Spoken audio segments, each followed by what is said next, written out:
Wear testers. Reviewed Peak shoes from the first Lightning that Tony Parker was wearing. And if you kept up with them at all on this website, you know that this sucks, and I don't want to say anymore. Anyway, this is Duke back again once more with a performance review, this time with a shoe from a brand that we've been keeping up with for the past couple of years, ever since the Lightning came out, and that brand is Peak. Most of you may know them as a Chinese brand. They've signed some NBA players, Jason Kidd, George Hill, Tony Parker, and recently they signed Dwight Howard. And funny you mentioned that, that's the shoe we're reviewing, the Peak DH1.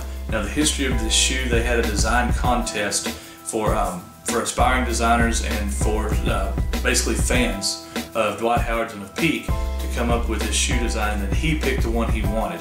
And this is it. But enough said about that. I covered all of that in my performance overview. This is about the performance of the shoe on court, so nothing left to do but do it. Stay tuned. Okay, the Peak DH1, the first thing we'll get into is traction. And looking at this traction, you can tell it's going to be beastly. Complete, full-length herringbone, solid herringbone, front to back, side to side, nothing but herringbone.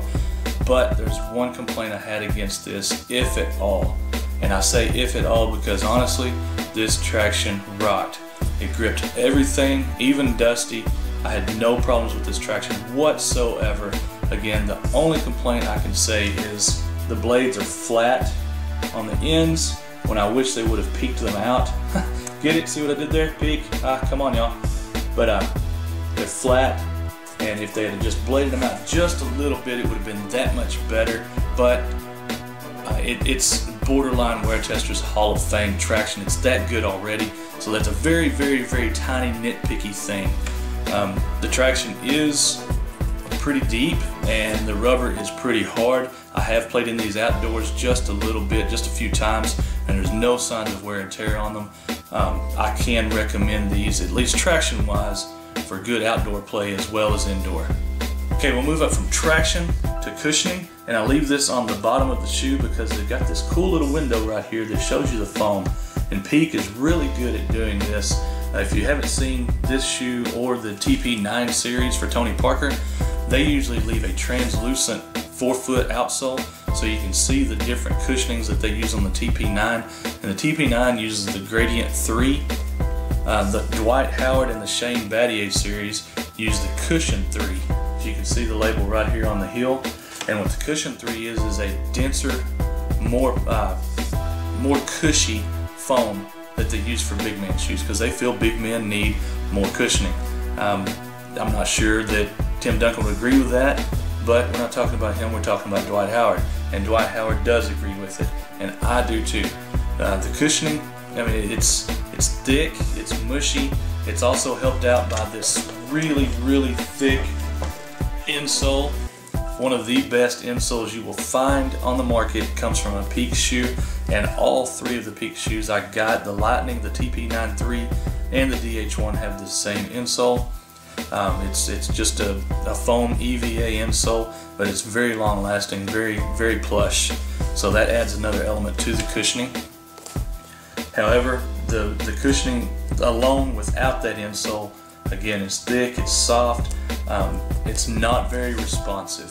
If you're a quicker, faster player who's used to playing in a low riding shoe that's going to give you that rebound to get back quick into your next move, you're going to want to look elsewhere. This is definitely geared towards a big man, and it plays that way.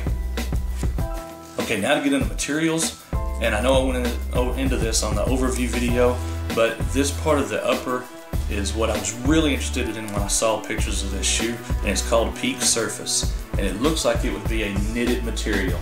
However, it is not. It's more like a Nike Hyperfuse from the first or second series, if you remember. It had that sort of net looking material welded over a mesh, and that's pretty much what this is. There's no stretch, no give in this material whatsoever. It's very stable. It's very form-fitting after the first couple of wears, but there's no stretch, no give in it at all. We move from that into this overlaid rand that goes from the 4-foot all the way around to the heel. It's a synthetic overlay, and it is extremely stiff, especially in the ankle area. And again, there's a theory about big men needing more ankle support. more perceived ankle support. So they give you a stiff ankle collar and a stiffer area right here on the arch. And I say it is stiff. It is super stiff. Played in these for about 15 hours and they're still just as stiff now as they were when I got them. Don't take that as me saying stiff isn't bad. If you're looking for a supportive shoe just one step short of ankle braces, this is definitely the shoe for you. And personally, I can't stand wearing ankle braces unless I'm hurt at the time. So it worked for me. You get into this cool little phoenix feather. If you don't know the story, the phoenix was the symbol Dwight wanted to embody his career in Houston as a rebirth, as a rise from the ashes of what was going on. So this is molded to look like phoenix feathers, and then this cool little heel counter here just continues on that mold, but it's external heel counter. It's really, really solid. The ankle collar is extremely padded, old school 90s type padding. So if you like that look and you dig that big bulky shoe, this is the one for you. Now fit is a tricky subject altogether. I normally wear a size 10.5. In peak I wear a size 11. They sent me a 12. Again, this is the Chinese edition because you see the Chinese lettering on the back. The US edition has his number or signature, I can't remember which, on the back tab, but this is the Chinese edition, and the Chinese edition fits about like a US 11.5 instead of a 12. It's about a half size too big for me to really give a good judgment on fit. However, that's on the length I can speak on. The width of the shoe fit me just almost perfectly in this size 12. The ankle collar cinches up great around the ankle, so no heel slip at all in that. I just had just a little bit too much room in the toe to give a really good idea of whether they fit good lengthwise. I will say this peak surface material cinches up around the foot and locks you in, and then these fit straps right here, much like the Jordan fit strap, just pull you straight into the sole of the shoe and don't. Now going into support, again, you've got the stiff area around the ankle to give you that little bit of extra ankle support if you think you need it, and then underneath is really the beauty of the shoe, and it's this Tenacity C.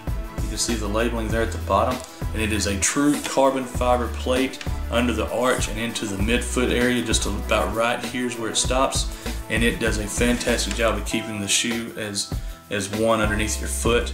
You also have an outrigger on the lateral side, and it is a very protrusive outrigger. It does stick out quite a ways to keep all those big men post moves and spins stable.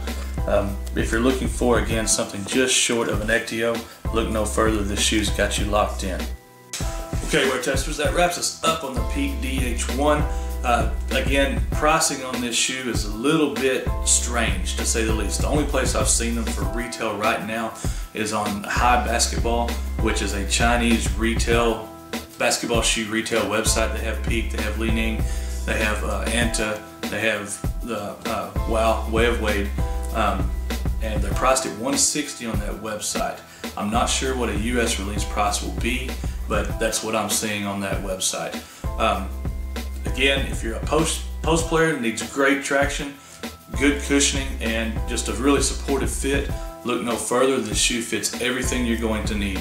If you're a fast guard looking for some responsiveness, for some quickness, you might want to look elsewhere. Again, the midsole just feels a little bit sluggish if you're a fast guard looking for a quick response. If you're an older player like I am and you're looking for that little extra impact protection, this is a good shoe to check out.